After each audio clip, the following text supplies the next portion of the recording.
the unshakable empire. The Dominion had ruled the galaxy for 3,000 years without challenge. Their empire stretched across 47 star systems, encompassing hundreds of worlds and trillions of beings. The Vicrosians, as they called themselves, were a species born for conquest. Standing nearly 8 feet tall with armored exoskeletons that could withstand plasma fire, they were living weapons. Their technology was advanced beyond measure, their fleets numbered in the thousands, and their military doctrine had never known defeat. Supreme Commander Thraknor stood on the bridge of the flagship Eternal Dominance, his 4 eyes scanning the holographic display before him. The display showed the latest conquest, a small system on the outer rim that had dared to resist Dominion expansion. The resistance had lasted exactly 4 hours before complete surrender. Thraknor felt no pride in the victory. It was simply the natural order of things. The strong ruled, the weak submitted. Beside him, his second-in-command, General Vexlar, reviewed the casualty reports. The Dominion had lost 3 soldiers. The defenders had lost everything. Vexlar clicked his mandibles in satisfaction. Another system added to the Empire, another collection of species brought under proper control. The Dominion's method was simple and effective.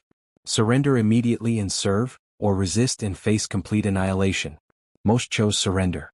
But across the galaxy, in the free territories beyond Dominion control, whispers of rebellion were growing. The Korthian people, a race of telepathic beings with crystalline bodies, had been the latest to fall under Vicrosian rule. Before their defeat, they had sent out a desperate message to every independent world they could reach. The message was clear: unite or fall separately. The Dominion was coming for everyone, and no single species could stand against them alone. On the mining world of Delterra Prime, a secret meeting took place deep underground. Representatives from 12 different species gathered in a chamber carved from solid rock, their faces illuminated by the soft glow of bioluminescent crystals. They were the leaders of the last free peoples, and they knew their time was running out. The Etherians, insectoid creatures with multiple limbs, argued for immediate military alliance. The Salmarians, beings of pure energy contained in mechanical bodies, counseled patience and preparation. The debate went in circles as it had for months. Then someone mentioned Earth, the small blue planet in a distant spiral arm of the galaxy. The humans who lived there had been observed for centuries by various species, but they had never been approached. They were considered too primitive, too fractured, too violent among themselves to be of any use. Their technology was laughable compared to the great powers of the galaxy. They had barely achieved faster-than-light travel, and their weapons were crude projectile-based systems that most species had abandoned millennia ago. But one representative, a Fenrothi named Kaleseth, whose people were known for their strategic thinking, disagreed with the common assessment. He had studied humanity extensively. Yes, they were primitive. Yes, they fought among themselves. But there was something else about them, something that made him uneasy in a way he could not quite articulate. Humans were survivors. They adapted. They refused to accept defeat even when logic dictated surrender. Their history was filled with impossible victories against overwhelming odds. The other representatives laughed at his suggestion. Humanity could contribute nothing to the fight against the Dominion. They would be crushed like insects if the Vicrosians ever turned their attention toward Earth. Better to leave them in ignorance and spare them the horror of Dominion conquest. The meeting ended with no decisions made, no alliances formed. Each species would return to their worlds and continue preparing alone for the inevitable. Meanwhile, Earth was far from ignorant of galactic affairs. Humanity's first faster-than-light probe had been launched 20 years earlier, and it had returned with startling information. The galaxy was full of life, and that life was in trouble. The data showed the Dominion's expansion, the fallen civilizations, the desperate resistance movements. Earth's governments had immediately classified the information and begun a secret military buildup. Admiral Sarah Chin stood in the command center of Orbital Station Unity, Earth's first deep space military installation. She watched as the latest generation of human warships completed their construction in the shipyards below.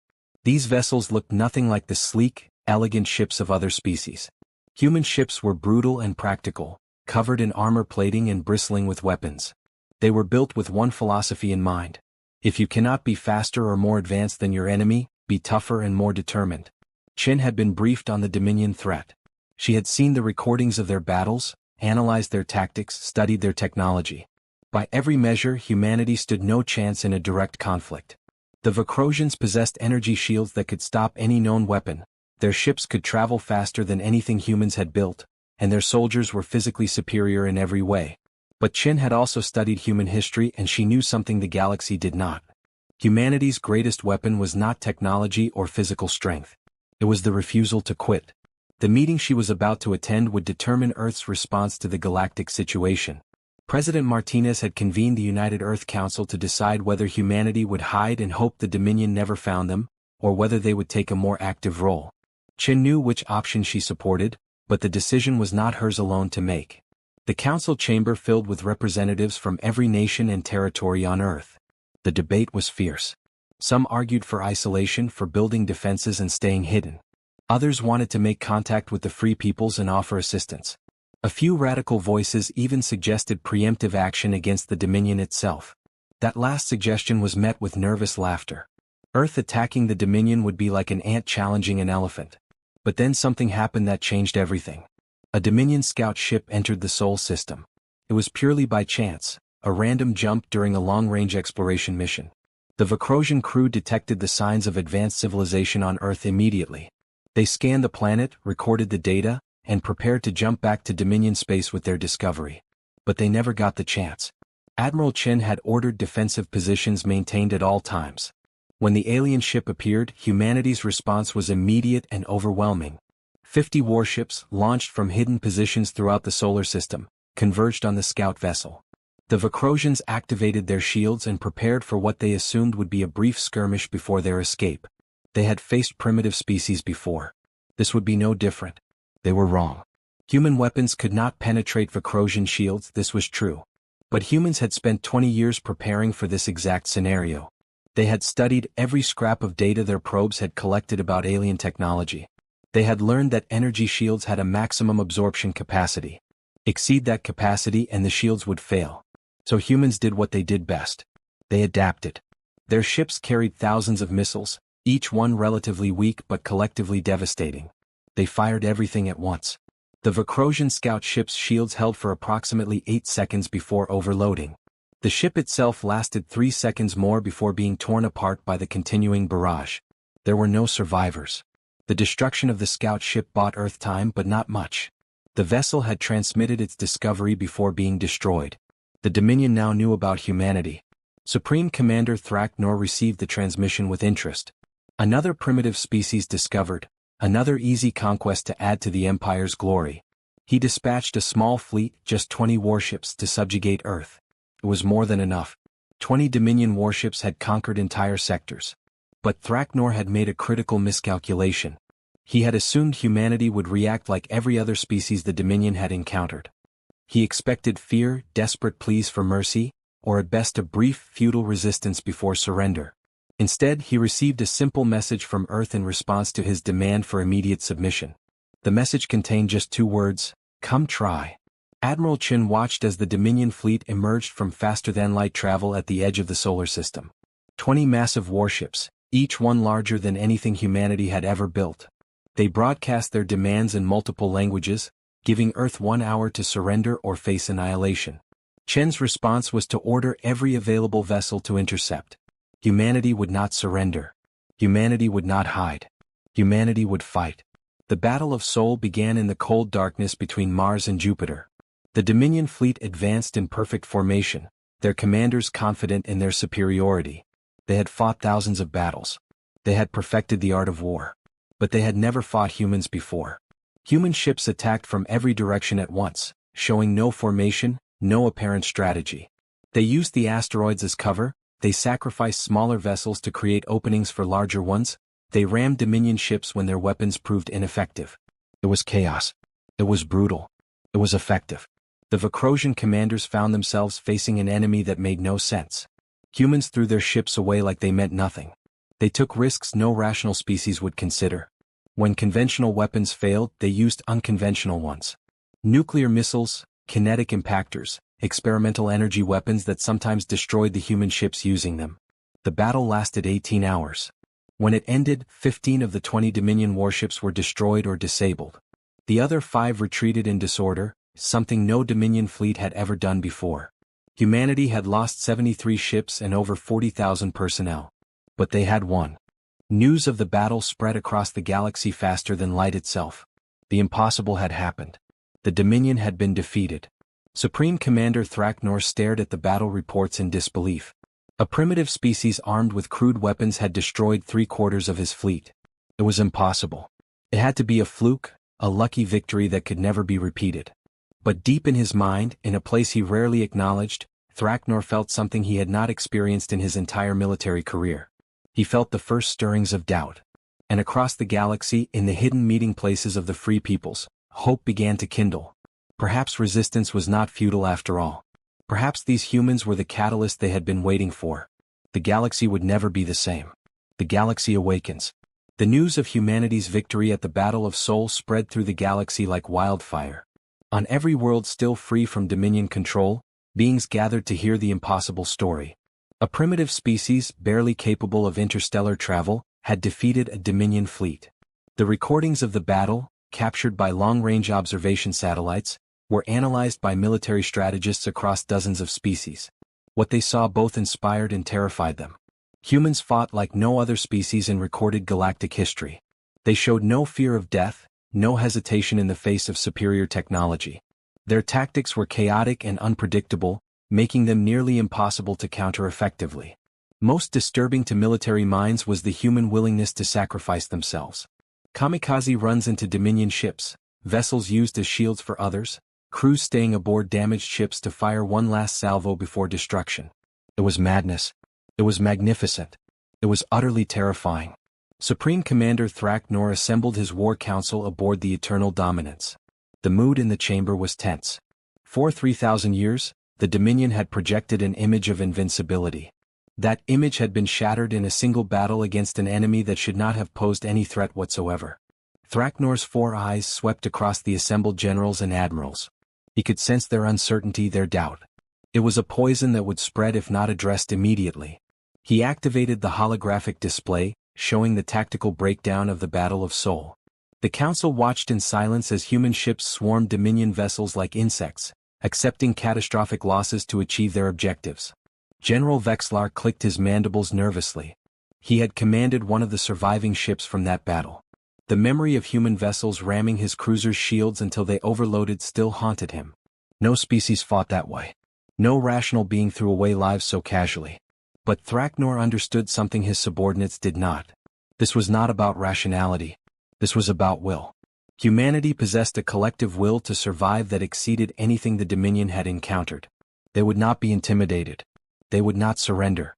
They would fight until the last human was dead, and they would take as many enemies with them as possible. This made them dangerous in a way that superior technology could not match. The Supreme Commander made his decision. Humanity would be destroyed completely. Not conquered, not subjugated, but eliminated. They were too dangerous to be allowed to exist. He would assemble a fleet of 500 warships, 10% of the Dominion's entire military force. It would be the largest fleet action in 300 years. Earth would be reduced to molten slag, and humanity would serve as an example to the rest of the galaxy. Resist the Dominion and face extinction. Back on Earth, Admiral Chen stood before the United Earth Council delivering her report. The victory at Sol had come at enormous cost. 73 ships destroyed, 40,000 dead, and countless more wounded. The orbital shipyards were working around the clock to replace losses, but intelligence indicated the Dominion was preparing a response that would dwarf their first attack. Humanity had bought time, but not nearly enough. President Martinez listened to Chen's assessment with growing concern. Earth had perhaps 6 months before the Dominion returned in overwhelming force. 6 months to prepare for an enemy that could bring thousands of ships against them. The mathematics were brutal and unforgiving. Humanity could not win a war of attrition against an empire that controlled 47 star systems. They needed allies. They needed help. They needed a miracle. The miracle came from an unexpected source. 3 weeks after the Battle of Sol, an alien vessel appeared at the edge of the solar system broadcasting friendship signals in multiple languages. It was a Fenrathi ship, and aboard it was Kaleseth, the strategist who had argued for contacting humanity months earlier. He came with a proposal that would change the course of galactic history. Kaleseth met with Earth's leaders in Geneva, and what he proposed was audacious. The free peoples of the galaxy would form an alliance with humanity at its core. Not because humans had the best technology or the most resources, but because humanity had demonstrated the one thing the galaxy needed most: the will to fight against impossible odds. The Fenrathi would provide intelligence networks. The Salmarians would share their energy manipulation technology. The Etherians would contribute their superior manufacturing capabilities. And humanity would provide the strategic doctrine and tactical innovation that had defeated the Dominion. The proposal was met with skepticism from many human leaders. Why should they trust aliens they had just met? What guarantee did they have that these species would not betray them to save themselves? But Admiral Chen saw the strategic necessity. Humanity could not survive alone. The Dominion would return with overwhelming force and Earth would fall. But with allies with shared technology and resources, there was a chance. A small chance but better than certain destruction. The alliance was formed in secret. Ships from a dozen species began arriving in the Sol system, hidden in the outer reaches beyond Neptune's orbit. Human engineers worked alongside alien technicians, sharing knowledge and solving problems together. The Salmarians showed humans how to generate and manipulate energy fields far more efficiently than anything Earth had developed. In return, human scientists helped the Salmarians understand quantum entanglement communication systems, allowing instant coordination across vast distances. The Etherians marveled at human manufacturing techniques. While their own methods were more advanced, humans had perfected the art of rapid production and repair. Human factories could be converted from civilian to military production in weeks. Damaged ships could be rebuilt in days rather than months. This flexibility, this adaptability, was something the rigid Dominion system could never match. But the most important contribution came from humanity itself. Human military doctrine emphasized three core principles: mobility, unpredictability, and acceptable losses. No other species thought in these terms. Most galactic civilizations valued the lives of their soldiers above mission objectives. Humans understood that sometimes sacrifice was necessary. Not because human life was worthless, but because the alternative was extinction.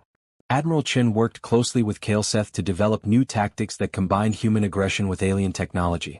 They created small, fast attack groups that could strike Dominion supply lines and vanish before reinforcements arrived. They designed weapons that specifically targeted Vicrosian shield systems. They trained mixed crews of humans and aliens, learning to work together despite vast cultural differences. 6 months passed quickly. Long-range scouts reported the Dominion fleet's departure from their nearest major base. 500 warships traveling in perfect formation toward the Sol system. Supreme Commander Thraknor commanded the fleet personally. He would oversee humanity's destruction and restore the Dominion's reputation for invincibility. But when the Dominion fleet arrived at Sol, they found the system seemingly abandoned. No defensive fleet waited to meet them. No orbital installations fired upon them. Thraknor was suspicious immediately. Humans had proven themselves cunning and unpredictable. This had to be a trap. He ordered his fleet to proceed cautiously, scanning every asteroid, every moon, every possible hiding place. The trap, when it was sprung, came from everywhere at once. Not just human ships but vessels from a dozen species emerged from hiding. They had been coated in stealth materials, their energy signatures masked by Solmarian technology. They attacked in coordinated waves, each group targeting specific Dominion vessels. The Etherians focused on destroying shield generators. The Salmarians disrupted Dominion communications. And the humans, they went straight for the command ships. Admiral Chen commanded the human forces from the bridge of the newly commissioned warship Defiance. She watched as the battle unfolded across multiple tactical displays. The Dominion fleet was reacting, but slowly. They had expected overwhelming superiority to carry the day. Instead, they faced an enemy that matched their numbers and exceeded their coordination. Human tactical doctrine emphasized chaos and unpredictability, but it was organized chaos, carefully planned confusion that served strategic objectives. The Battle of Sol, later historians would call it the Second Battle of Sol, raged for 3 days. The Dominion fleet fought with desperate fury. They were the elite of the Empire, warriors who had never known defeat.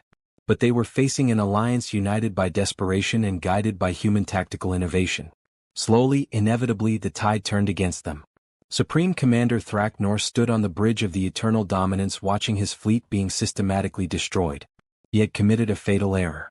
He had assumed human victory was luck, an anomaly that could not be repeated. He had underestimated not just humanity, but their ability to inspire and organize other species. The alliance arrayed against him fought with human determination but without human limitations. It was a combination he had no counter for. When the battle ended, 270 Dominion warships had been destroyed. 150 more were damaged beyond immediate repair. Only 80 vessels escaped back to Dominion space. The Alliance had lost 130 ships, heavy casualties but far less than the Dominion's losses. More importantly, the myth of Dominion invincibility was shattered completely. News of the Second Battle of Seoul reached every corner of the galaxy within days. Species that had submitted to Dominion rule out of fear began to resist. Rebellions erupted on dozens of worlds. The Korthians, enslaved just months earlier, rose up against their occupiers. The Dominion, stretched thin by the massive fleet losses, could not respond to every crisis. Their empire began to crack. On Earth, celebrations were tempered by the knowledge of how close they had come to annihilation. The casualty lists were long and heartbreaking. But humanity had survived, and more than that, they had proven that the Dominion could be defeated. Admiral Chin stood at a memorial service honoring the fallen, reading names that would be remembered forever. These men and women had died fighting for humanity's survival, and their sacrifice had saved not just Earth but countless other worlds. In the months that followed, the Galactic Alliance grew stronger. The Fenrathi proposed calling it the Free Stars Coalition, and the name stuck. Humanity, despite being the newest members and lacking the advanced technology of older species, became the de facto military leaders. Other species had better weapons, faster ships, stronger shields. But humans understood war in a way they did not. Humans knew how to turn defeats into victories, how to snatch success from the jaws of failure, how to keep fighting when logic said to quit. The Dominion attempted several counterattacks, but each one was met with fierce resistance. The Free Stars Coalition had learned from humanity's example. They no longer fought as separate species with different objectives. They fought as one, coordinated and determined. The Vakrosians, who had ruled through fear and technological superiority, found themselves facing an enemy that feared them less with each passing day. 3 years after humanity's first contact with the Dominion, Supreme Commander Thraknor stood before the Dominion High Council. His report was brief and devastating. The Empire was collapsing. Over half their controlled systems were in open revolt. The military had been reduced to a fraction of its former strength. Their economy was failing as conquered peoples refused to work and supply lines were constantly disrupted. The Dominion faced a choice: negotiate peace or face complete destruction. The High Council debated for days before reaching their decision. They would seek peace terms with the Free Stars Coalition. It was humiliating, unprecedented, unthinkable. But the alternative was extinction. For the first time in 3,000 years, the Dominion would negotiate as equals rather than dictate terms to the defeated. Admiral Chin, now promoted to Fleet Admiral and representing humanity in the coalition leadership, sat across from Thraknor at the peace negotiations. The former Supreme Commander looked diminished somehow, his confidence shattered by repeated defeats. Chin felt no pity for him. The Dominion had brought suffering to countless worlds. They had threatened Earth with extinction. But she also understood that lasting peace required giving even enemies a path forward. The treaty was signed aboard a neutral space station in the presence of representatives from over 100 species. The Dominion would release all conquered peoples, reduce their military to defensive forces only, and submit to coalition oversight for 50 years. In return, they would not be destroyed, their homeworld would remain sovereign, and they would be allowed to gradually rejoin the galactic community as peaceful members. But the most significant outcome was not the treaty terms. It was the change in galactic consciousness. Species that had been isolated for millennia learned to work together. Ancient prejudices began to fade. And everywhere, from the oldest civilizations to the newest, there was a new understanding. Unity was strength. Diversity was power. And sometimes, the newest voices had the most important things to say. Earth became the headquarters of the Free Stars Coalition Military Command. Human officers trained troops from dozens of species. Human strategic doctrine became required study at military academies across the galaxy. And humanity, which had been alone and isolated just years before, found itself at the center of a new galactic order. Admiral Chin stood on the observation deck of Coalition headquarters, looking out at Earth below. The planet that had once been insignificant on the galactic stage was now a symbol of resistance and hope. She thought about all the lives lost, all the sacrifices made. The price of freedom had been high. But it had been worth it. Kaelseth joined her at the window, his alien features unreadable to human eyes but his posture conveying satisfaction. He had been right to seek out humanity. Not because humans were superior warriors or technological geniuses. But because humanity possessed something rare and precious. The absolute refusal to surrender. That quality, combined with the resources and knowledge of allied species, had changed everything. The galaxy was entering a new age. The age of empires built on fear and conquest was ending. In its place rose something unprecedented. A true coalition of equals united by shared values rather than shared species. It would not be perfect. There would be disagreements, conflicts, challenges. But it would be better than what came before. And it had all started because humanity, when faced with impossible odds and certain defeat, had chosen to fight anyway.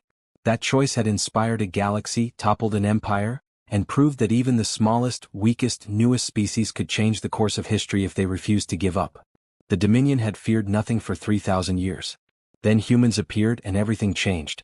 Not because humanity was the strongest or the smartest or the most advanced, but because when every rational calculation said to surrender, humans chose defiance.